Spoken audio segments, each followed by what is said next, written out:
Actually, he said that his sons started leaving now to the modern civilization, and he lost his power to control all of them.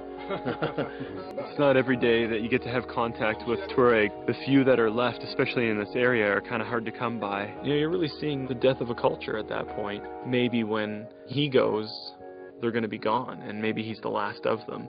You know, their numbers are dwindling, and much like many other cultures on Earth, more and more of them are choosing a life in the city. And to get a chance to talk to one of them is a real privilege. And these ones here stand out a lot more, eh? These ones are really predominant. Oh, you can actually see humans there too. I don't know about you, but this stuff looks too well preserved. I was thinking you Libyans are up to something here. It's all mine now. Must be a very rich guy collecting money from the tourists now. That's my signature there. I see one of these paintings will be like a guy standing behind a computer. Be like, that one didn't clear. I think this says it all right here. The three of us, and we've got Abdul, the chocolate pirate of the Sahara, running away with the chocolate. Yeah. But right there. And the next time you come on the tour, you gotta tell them about this one, and you can tell them about us and our adventures in the desert. Oh, this is one of the very ancient games called How to Destroy What the Italian Did.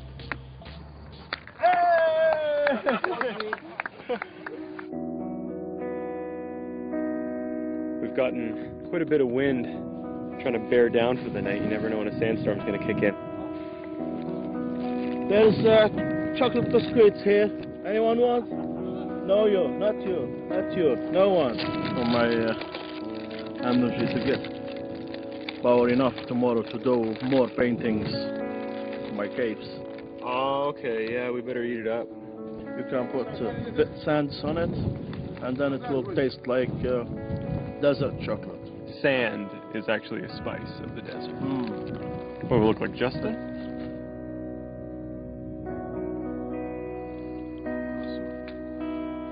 Always needs more sugar. It's like the way I make tea. It's quite the process for this tea too, eh? They boil it, and then they keep pouring it back and forth for the foam, and then they put it back on, it gets reboiled, and then they add the tea. Cheers! It's in a shot glass and everything. It's got some serious bite to it. It's like doing a shot.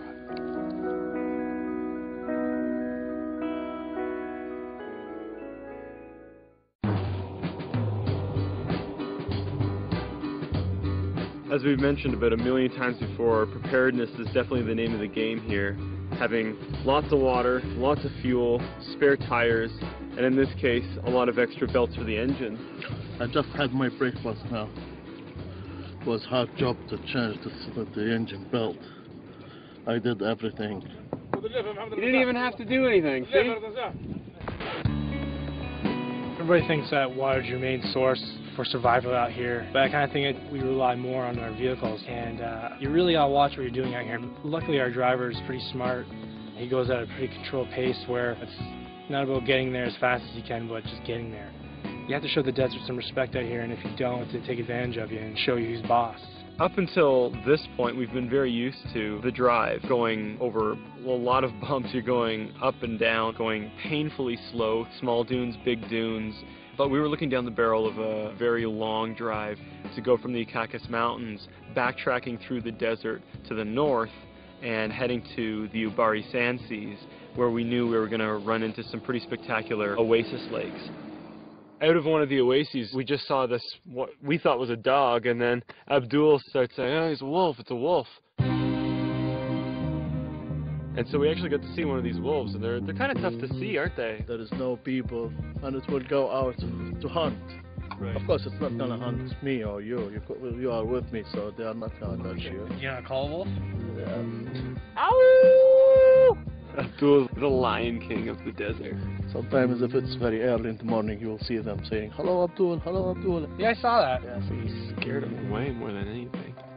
It was a long, hard trek to get to the Ubari Sand Sea, and we knew it would pay off. We had seen some dunes, but we knew we were going to get to some quintessential image of the desert, rolling sand hills and a beautiful desert oasis with palm trees and this little lake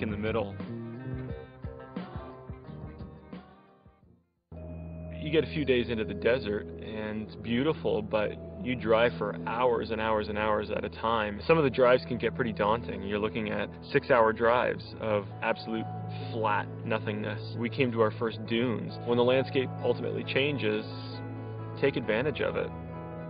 Where's this been? Some secret stash? This was just open today. Take a look at that. I get up first thing in the morning. Where do I find the chocolate? Right in front of Abdul. Look at this. Let's make some outside here to make it actually a real chocolate sandwich. I mean, it is chocolate. A little space for the fingers. Other side.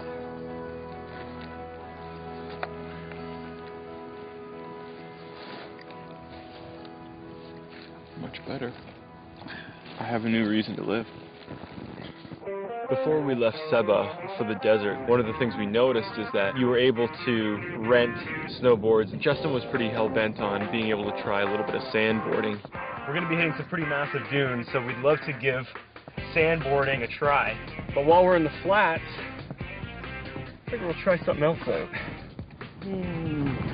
Too heavy to do this. Scott kind of had the idea. He's like, well, we got some PVC pipe in the back here and some rope. He started rigging up. The idea of kind of wakeboarding came to me. Go! In my neighborhood, we skip rope. This is probably not the best place to be doing wakeboarding, I'll tell you that. This is like the opposite. I can't do it, sir. Can't. You're not getting off that easy. You know, you're up next. Me? After me, it's you. Oh yeah, that's okay. Let's see what will happen to you, and then we will think about me. I think the people we're with are like, what are these guys doing? Hit it!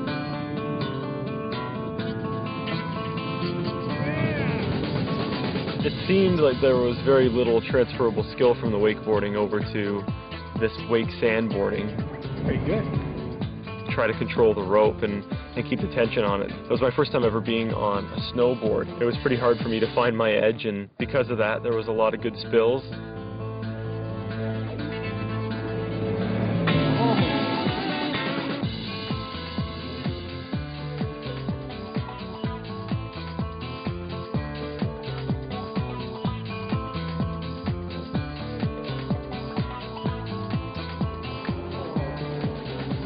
Is it hot? It's like a desert out here. I gave him advice, and he's getting better and better every time. Now I know why they do this on water. I'd love to give him advice, but I've never wakeboarded before and I've never done this in the sand, so it's all you, buddy. Snowboarding, not just in the sand, but in the middle of the Sahara Desert. Didn't hurt too bad when you fell, right? I've wakeboarded with Andre before. Being a snowboarder and filming us, I think, was torture for him, so it was only a matter of time before he had to strap the board on it. He caught that real quick. He just got up and bam, away he went, and he was carving up a storm.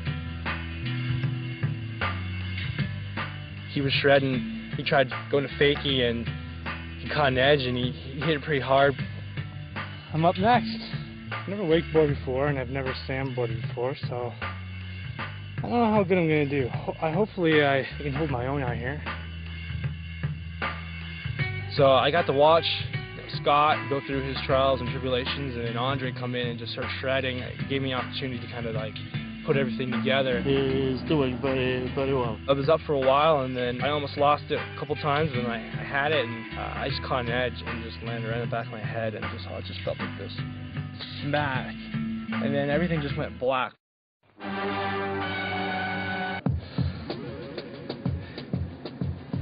Oh shit, I really hit my head. When it happened, I'm like, I didn't even know what was going on at the time, and I got a snowboard on for some frickin' reason. That was one of those good falls, dude. I just felt my back of my head go snap.